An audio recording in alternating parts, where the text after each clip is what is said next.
guys, welcome back to another Random Sam Epic Mom, and it's time for another book review. Yay! Fun.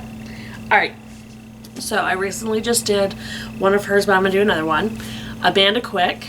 I've talked before about how she writes under many different pen names, but this is one of her historical ones, and this is Deception. Now this one, if you guys get a chance, this one is just really great. This is very heartfelt story. Again, this is set back way in the back. Let's see, it doesn't even say. It does not give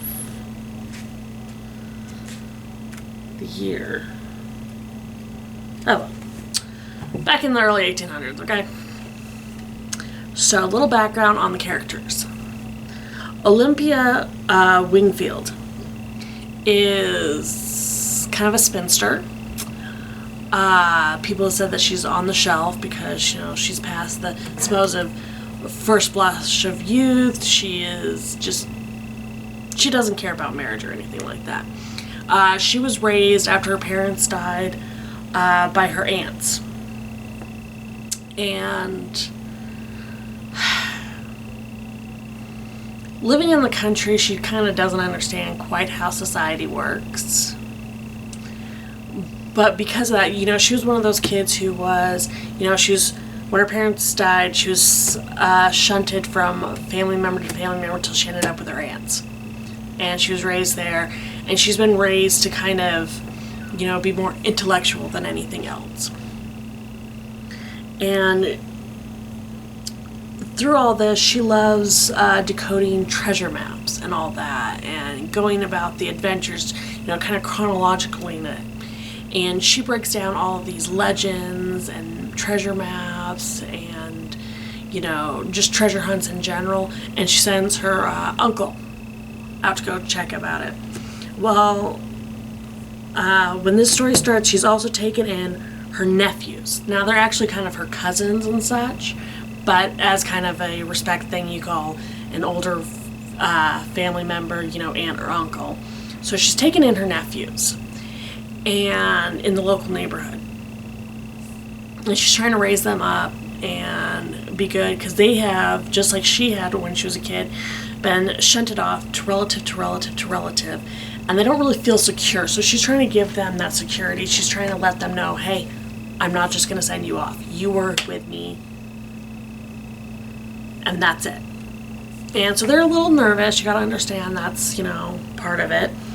But anyways, Jared Chillinghurst is going to show up in her life. Now, he's looking for a family journal that has been, you know, sold throughout the time, and that Olympia has gotten a hold of. And she calls him Mr. Chilhurst, which he's actually an earl. So it's one of those things in itself, is that she's not aware that he's nobility. And he shows up trying to get this, and she thinks he is a tutor that her uncle sent, because she can't seem to keep a tutor. She cannot keep somebody to help her with the boys. And so he's like, oh, no, ma'am, I'm going to do it. And he's trying to, you know, kind of find out about this. And again, he finds out that one of her neighbors, who she thought was helping her out, is actually swindling her, stealing from her the proceeds from all these shipments that her uncle keeps sending back. So that in itself is, you know, she's very naive that way. And this guy's been, you know, taking advantage of her, and, you know, he's kind of, well, if you're not good, if you don't let me keep handling this for you, we're going to have your nephews taken away from her. And she's just ticked. I mean, she's like, nope, this isn't cool. So they get enough money from the proceeds of it, because Jared ended up taking care of it for her, selling it so that she had that. So they go to London, and he's already started falling for her and everything. So they've told people that she's his wife, so that it's acceptable for him to be in the same household as her.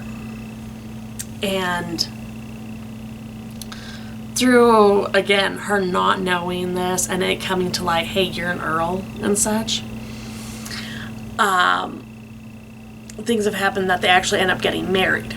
Now, Jared comes from a family full of passionate people who, the nicest way to put it is that none of them seem to think things through. They are all just very hot-blooded, just go, go, go, you know.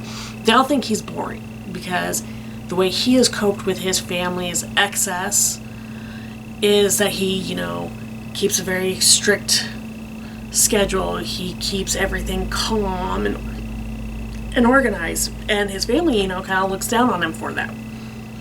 But if you did do all these things, the family would be completely broke. So he's kind of trying at the same time doing something that's completely different and passionate. She's defending him to his family, saying, hey, you know, if he didn't channel that passion into these other things that you think he's boring about, you all would be screwed. So it's her seeing him as the person he is, him enjoying the fact that she's, you know, very okay with who he is, and that she sees him as a passionate person. A lot of people think he looks like a pirate because, you know, because of an accident he lost his eye, and, you know, way back when. But, you know, everybody's thinks he's cold, calculating, you know, not a very, you know, interesting person. And yet Olympia and her nephews, they love him. He is the stabling force. She's able to, you know, focus on her studies, all the things that she likes to research. The boys are getting the ability to have a male influence with them, and they love the stability that he brings to them. And he, as their tutor, shows them that, you know, all these things that you guys think are boring, you know, using stories of his famous sea captain ancestor, you know, using his stories to teach about geography and mathematics and all these different things, and really engaging the boys. And through it, they're going to also find out through the journal, you know, what happened to the treasure that got buried. And there's going to be some, you know, other people getting in on it. And so his whole family is pretty much, okay, you're boring, you're boring, you're boring. But Olympia and her boys are just kind of like, oh, he's awesome, he's awesome. And it's so hilarious because he's so used to being in charge. Jared is used to everybody coming to him and expecting him to solve the problems, him to do this. And with Olympia, because of how they started off, she always acts as if he's still an employee for her. Even though they're married now, she's like, no, you go do that. Don't interfere with me. You run the household. I'll handle the studies, but I'm still in charge. And it's just so funny because he's so used to everybody seeing him as the Earl, seeing him as, you know, the one who's got to be in charge, who's cold-blooded and everything. And here she is like, no, you just do as I say. Go on. No, you handle this. You keep things organized. And it's just so amazing for him to go from that. And I hope you guys, if nothing else, give this book a chance. Any of her books, actually, especially her historical ones, because with Deception, it is just so great to see the roles reversed. It's so great to see this woman who's kind of sticking up for him, who's saying, no, he is passionate, he is this, and, you know, a lot of people just looking at her as if she's super naive because, you know, she hasn't spent so much time in London and she hasn't been part of society or high society anyways. And everybody keeps thinking that she's super naive, super easy to manipulate. And then they're all shocked when it's like, no, she actually does see underneath the line. She just isn't into the superficial stuff. And again, it's one of the things I love about romance novels is that the building of the relationship. Because every one of these relationships start off with meeting, and a lot of times, especially in this story, is meeting with not knowing the full truth. And, you know,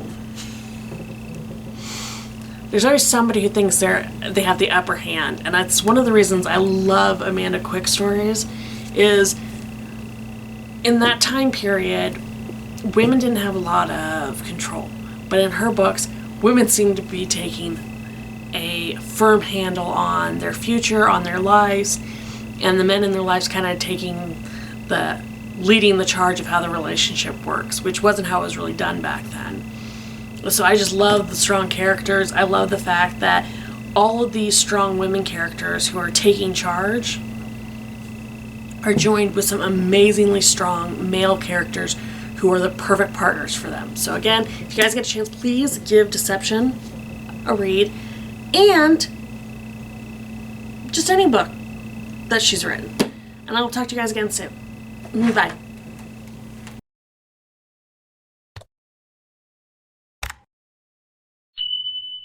Hey everyone, I hope you enjoyed that. Please check out our other videos already on YouTube. And give us a like and subscribe. And if you hit that bell for notifications, you'll know when we put something new out. So try to make every day matter by finding the fun. You guys have a great one. Bye.